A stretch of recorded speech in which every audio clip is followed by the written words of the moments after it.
Imagine, right now, in one instant, the money in your wallet, checking, or investment accounts could purchase only 1/10 or 1/100th of what it could yesterday. How would your life be affected? Could this even realistically happen? Well, who is in control of your money and how the US dollar works? Not you. Did you decide in 2008 to help bail out large failing banks? Probably not. But your government did. Did you notice how prices rose for gas and food after this? Our crisis was witnessed by the world, by our creditors, yet our government borrowed more money and the Federal Reserve printed more dollars. All of these events changed the value of each dollar you have. At any moment, another event could happen that changes the value of these dollars more dramatically. So how can you protect yourself? You may have been told to store wealth in real estate or gold and silver. These are good places to store wealth, but you cannot buy groceries or goods directly with these assets because they aren't currency. You can't transfer their value easily or efficiently for real-world transactions. There is a form of currency that does not deal in dollars, and that is actually inflation-proof. It is the banker's worst fear.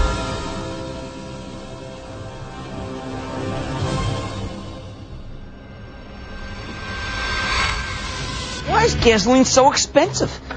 Telling us which food brands are ready for the uptick in costs. The United States has just lost its top-notch AAA credit rating. 18 people have been charged in what may be one of the nation's largest credit card fraud rings. What some are calling fool's gold, it is the virtual currency called is a kind of holy grail of payments. We're asking whether or not this currency really has any longevity, let alone legitimacy. How can I hedge against inflation and other government manipulation? One thing I did was to buy Bitcoin. What are they? I don't really know that much about Bitcoin. Bitcoin is a purely online currency with no intrinsic value. It is digital currency, which you can then use to buy things online. Bitcoin. What is Bitcoin? Bitcoin, first introduced in 2009, is a relatively new technology in today's ever-changing world. Bitcoin is a digital currency, an innovative tool that is revolutionizing people's daily lives, as did smartphones, eBay, YouTube, and even the internet itself. I can communicate with people live anywhere in the world by typing on the keyboard. You've got mail. The Bitcoin network facilitates the instantaneous transfer of value across any distance over any borders, to any place on Earth. Specifically, it allows any person in any place with an internet connection to receive and transfer value. To send $8,000 from America to Australia, Western Union would charge you $336. In contrast, any value of Bitcoins can be transferred with a fee of no more than 2 cents at today's exchange rate. Besides being able to transfer wealth instantly, Bitcoin is highly valuable because in its specially designed software, the supply of currency units, also called Bitcoins, is increased at a steady rate. New Bitcoin creation will only cease in the year 2140 with a total of 21 million Bitcoins. As of September 2013, there exist in circulation over 11.5 million Bitcoins, over half the total supply that will eventually be mined. Mining Bitcoin is the process by which new Bitcoins come into existence. They are created in blocks, and currently 25 Bitcoins are mined per block. Blocks are generated about every 10 minutes as regulated by the software code and sent to the computer that mined them. The best miner is the one with the most computational power, but it is also based on luck who wins the reward. A rough estimate would put the total number of Bitcoin miners at 100,000. This mining process is more specifically known as hashing. All right, Emmanuel, let's start off with your website. Cloudhashing.com. When did you get the idea to create a hosted mining cloud hashing service? When my wife decided to throw all my computers from the attic. So I started off mining Bitcoin using computers. So I had a few computers sitting around and running permanently so the guests could not come around and spend time just because the room was super hot. They'll get a heat stroke. And at the same time, it was just costing a lot of money for electricity. So I invested in ASICs. Then upon my investment in ASICs, I had friends who were interested. So at that point I thought, they weren't computer literate, so I thought, let me manage it for them. So upon doing that, it kind of spiraled into a business. And, we launched Cloud Hashing in April this year. And we've been selling what you call Bitcoin mining contracts ever since. Did it bother you that we don't know who created it? I first heard about it in 2010. Well, I didn't think it was a great idea because I just couldn't see how it could take off into the mainstream. And lo and behold, 3 years later, the value just skyrocketed, and I thought, oh my goodness, I missed out on a golden opportunity and the advent of something great here. I think the very fact that I didn't know who created it kind of raised a lot of questions. I mean, but realistically, that didn't matter. The maths itself and the proof of work concept itself to super secure currency.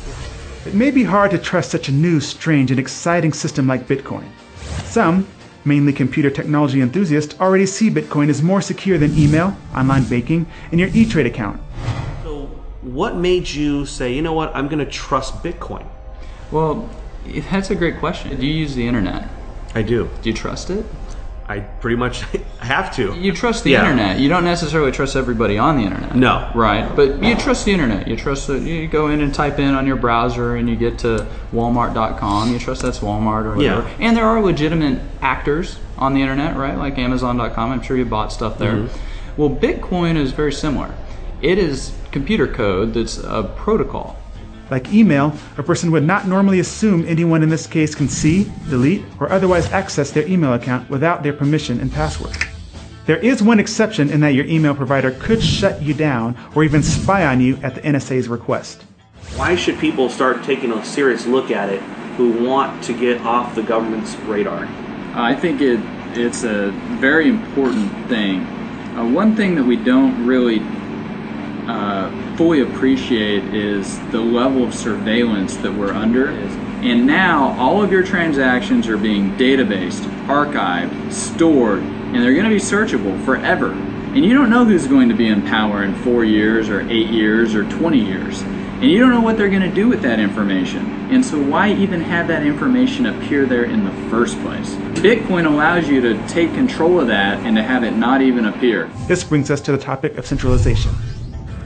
Bitcoin is decentralized. This means there is no central authority that can stop any specific Bitcoin transaction, and the same goes for the Bitcoin system as a whole.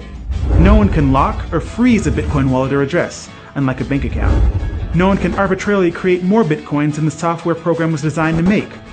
No one can change the software without the majority of the entire network of users accepting a change. Programmers of the Bitcoin software are thus limited in their scope of changes to what the market is driving. Max Wright, he wrote a book called Bitcoin Revolution. A lot of people are fearful that the government's going to attack it. With regards to resisting government violence, I think Bitcoin is a really, really unique, to me it's a unique currency in all of history. It's never happened before. So the analogy that Bitcoin advocates use is with regards to Napster. We all know Napster was a great file sharing tool, but it was run out of a central server in a company. There was a CEO to harass, there was a company to harass, and the government can send in men with guns and force them to unplug the server. Service is over. Bitcoin, in the same way BitTorrent solved the problem for Napster, it was decentralized and there was no one to harass. There's no you'd have to put a policeman in every bedroom in every house in the country or the planet to bring down BitTorrent. So too with Bitcoin. There is no one to harass. There is no CEO. It is a distributed peer-to-peer network that authorizes and guarantees the sanctity of the network. And so for that reason, it is incredibly resilient to violence. And I find it very, very interesting that at a time when we're going to, my expectation is we're going to go through a currency crisis and currency wars like we've never seen before. I'm here with Jim Rickards. He's the author of Currency Wars. I'll just throw it out there. Bitcoin, what are your thoughts? One of my least favorite topics, because I'm very skeptical of Bitcoin, but I've actually read the technical papers. I've spoken to a lot of people about it. It is cool technology. It's good encryption, the blockchain method of validating, the fact that it's decentralized and dispersed. You can fire a drone missile at a Bitcoin server and it doesn't matter because there's another one over here that's got the blockchain and they can validate. So I understand all that. It's cool stuff, and it does attract libertarians, and it does attract technophiles. Now that you know what Bitcoin is, you should recognize how digital currency is a threat to the current banking system and institutions. In 2008, bankers profited from the very financial crisis that they created. Imagine you had the opportunity to not participate in a government-monopolized currency system. Bitcoin can be your way out of the corruption. The banks will hate it, but they can't stop it. Bitcoin can solve a multitude of problems. Firstly, inflation. Our current money supply continually grows because it is based on debt and continual government overspending. The US money supply has actually multiplied over 10,000 times in the past 200 years. This explains why purchasing power has significantly lowered. why Coke in 1959 cost a nickel and is now about 20 times that. The supply of bitcoins has only increased at a specific rate that won't change. This means that it is inflation-proof. Bitcoin also prevents theft. If you hold cash, not only would you worry about someone stealing your wallet, but the government has been known to confiscate cash at airports and during police stops. We had an encounter with the TSA, the Transportation Safety Administration, in which they not only wanted to know who he was, who did he work for, how did he get the money that he had on him, and what did he plan on doing with that money. $4,700? Yes, sir. Why do you have all this money? Back in 2012, Mishra's friends, Rajesh and Marina Derry, were driving her cash across country when Nebraska state troopers booked them for speeding. Officers then got permission to search the car. In the back, they found 2 bags filled with cash and arrested the Derrys, believing the money was ill-gotten. You cannot steal bitcoins in a Bitcoin wallet without knowing someone's password. You can copy and store your wallet in an unlimited number of locations and access it from anywhere with internet access, just like email. With Bitcoin, it is much easier to move your money, as we noted earlier. It's also easier to keep your transaction private should you want to remain anonymous from your peers or even the government. Your name is not connected to your Bitcoin address unless you choose to through a third-party service that uses Bitcoin. The government would need to know and control the entire internet to track or stop Bitcoin payments. Lastly, a great benefit for Bitcoin is the ease of starting your own business. You can set up a Bitcoin address to receive money for products or services within seconds, versus trying to comply with all your country's regulations, creating a bank account, etc. You also don't have to worry about fraudulent payments because Bitcoin transactions are irreversible. Your business would not have to pay large fees to credit card companies either. A customer can simply use a cell phone app to send payments to you if your business has a storefront, like a bar or a restaurant.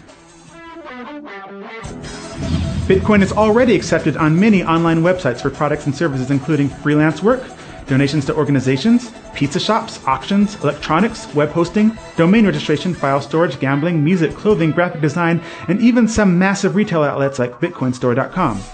Alright, I'm going to go to the Bitcoin store, I'm going to purchase a laptop, and I want to show you guys just how easy this is to do. You can have a lot of items on here, but we're going to pick laptops because that's what we need. As you can see, you have a lot of different things you can buy: digital camera, desktop PC, webcams, all kinds of stuff you can also search for. But we're looking for a new laptop.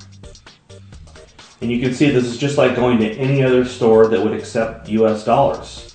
We've got this notebook here, we can add to cart. Here's the cart, proceed to checkout. So just like if you went to Best Buy. You can register or you can just check out as a guest. I'm going to check out as a guest today. We simply input our information. Our next step is our shipping method. The payment method is going to be Bitcoin. Place order. Okay, so we would just scan this with our phone, or we could use view address to pay it. And once you do that, you input that into your Bitcoin wallet, and the transaction is complete. Today is September 22nd, so I guess we'll see how fast they ship it out. Wow, so it's only been 2 days. Free shipping. We ordered it on the 22nd of September, and we received it on the 24th. So you've got all your accessories, brand new. Yeah, same price as Amazon. I didn't pay anything extra for it. It's perfect. That was easy. Let's see what else I can do with Bitcoin. All right, so I'm on bitmit.net, and I'm going to sell my old TV. A lot of my friends and stuff were giving me crap, so I ended up getting this new TV. I've had this TV for, gosh, 10 years now. It's a 62-inch. Sweetheart, some Africans from Ghana want to buy our TV with Bitcoin. Over 1,000 people attended the Bitcoin conference in San Jose, May 2013. The Bitcoin Forum has over 100,000 members discussing Bitcoin. Payment processor BitPay currently has thousands of merchants using their services to accept Bitcoin payments on their websites. As of September 2013, the value of Bitcoins created has reached $1.5 billion as determined by the free market. Bitcoin seems to be growing at a rapid rate, maybe even outpacing the government's ability to regulate it. When the Financial Crimes Enforcement Network of the Department of the U.S. Treasury announced that virtual currencies are subject to the same rules as other currencies, the price didn't crash. In fact, it went up from there, as if attempts to regulate Bitcoin don't matter. This idea that somehow you know, you're escaping government scrutiny or you're outside the government matrix or whatever. It's just not true. Mt. Gox was you know, attacked by the government. Of course, the Silk Road, now arrests have been made. So the government's watching everything you do. So. There were a lot of exchange popping up, and they started getting hammered. And I mean, with all the laws and banks closing their accounts and stuff like that, and that made it difficult. But then in comes local Bitcoins. They let people, individuals, advertise whether they want to buy or sell, and those individuals hook up with each other. And that's making it a lot easier. Buying Bitcoin is getting easier. Selling it, I guess, is getting easier too. There's no reason in the world that a privately issued currency couldn't be issued and serve maybe even better, because it's totally beyond the temptation of politicians to start meddling with the rules. Yeah. It's beyond the reach of political temptation. Now, picture a world where you are in control of your money, where you're free to spend any amount, small or large, anywhere in the world, and your identity is safe.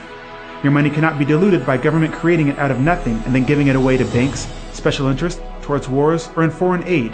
You can help stop selfish banking interests. You can shape your destiny. And we don't even have to end the current system. We just merely need to bypass it. Thank you for watching our video. Go to our website at BankersWorstFearcom to receive your free report on how you can start opting out of the current monetary system. You'll also receive full guest interviews as well as exclusive analysis from future money trends. Close enough.